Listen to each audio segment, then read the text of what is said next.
السلام عليكم ورحمة الله وبركاته. صباح الفل عليكم أو مساء الخير عليكم على حسب التوقيت اللي بتتفرجوا فيه على الفيديو.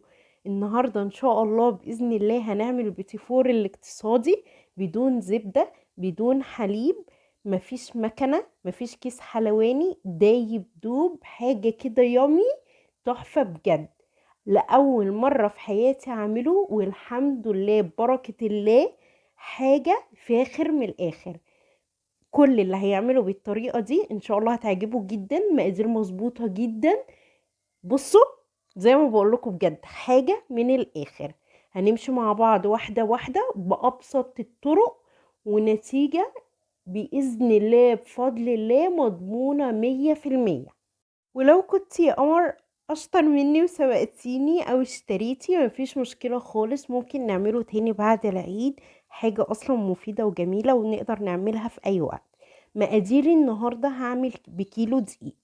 بصوا يا بنات، مبدئيا كده الدقيق بنجيبه من اي فرن مخبوزات. بتروحي تشتري منه الدقيق لان ده الدقيق اللي بيبقى مخصص للمخبوزات عامة. كيلو الدقيق هنحط عليه 750 جرام سمنة، كيلو الا ربع. تمام، ده حد كده مفيش اي مشكلة. الاحسن ليكي يا حبيبة قلبي هاتي السمنة جنة علشان تديكي نفس تيست وطعم الزبدة كده. طبعا لو انت عندك اوريدي الزبدة في البيت مش هتشتري، اشتغلي بيها طبعا. لكن انا بقولك والله قدامك اهو عملتها بالسمنة، مفيش اي فرق تماما. اول خطوة لازم تضربي السمنة كويس جدا لحد ما لونها يبيض كده. ما عندكيش مضرب كهربائي، اشتغلي بالمضرب العادي خالص. ما عندكيش في الخلاط، ما عندكيش بالكبة، مفيش اي حاجة بايديكي زي ما بقولك. انا هنا ما طحنتش السكر، بس استعملت سكر ناعم. كوبايتين سكر كبار على كيلو دقيق. هنضرب ده كله كويس جدا. انا كل ده الكبة عندي شغالة. اهم حاجة بس يا بنات في الضرب، الخطوات دي مهمة جدا عشان دي اللي بتطلع معاكي التست التحفة ده. والحمد لله بفضل الله سويتها في فرن البوتاجاز وطلعت النتيجة الحمد لله الحمد لله، راضياني مليون في المية. ده شكل الخليط يا بنات.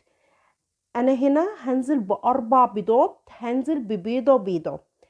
بصوا يا بنات، في ناس ممكن تحط بيضتين وصفارين، ممكن تحط 3 بيضات وصفار.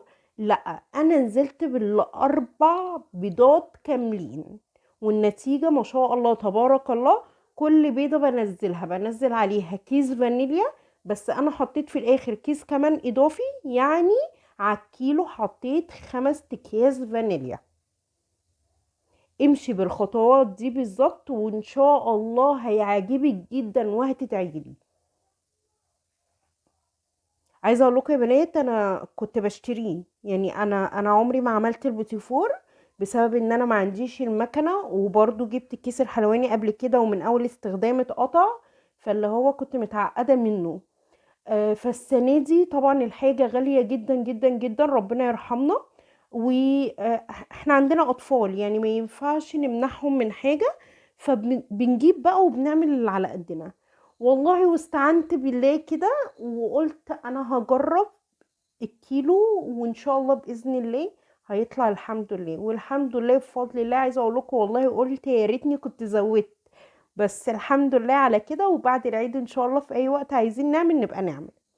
خلاص كده يا بنات، انا كده خلاص خلصت المكونات السايله بتاعتي. هاجي بقى بكيلو الدقيق بتاعي. اهم حاجه اهم خطوه ننخل الدقيق بتاعنا كويس جدا. انا هدخله وهقفل الكاميرا وهنخله مع نفسي علشان ما ضيعش وقتكم معايا. مش هحط بيكنج باودر يا بنات، في ناس بتحط معلقه صغيره بيكنج باودر، انا لا، مش هحط بيكنج باودر.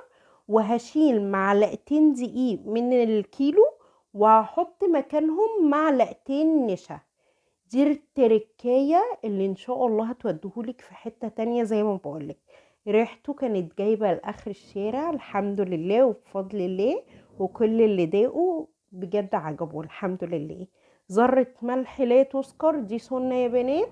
وعجينة البيتي فور زيها زي عجينة البسكويت بالظبط، ما بتتقلبش كتير، احنا يدوبك بس هنلمها مع بعض. كل حاجة يا بنات الموضوع سهل جدا وبسيط، وبصي يعني مش هياخد معاكي اصلا 10 دقايق وهتبقي مخلصة.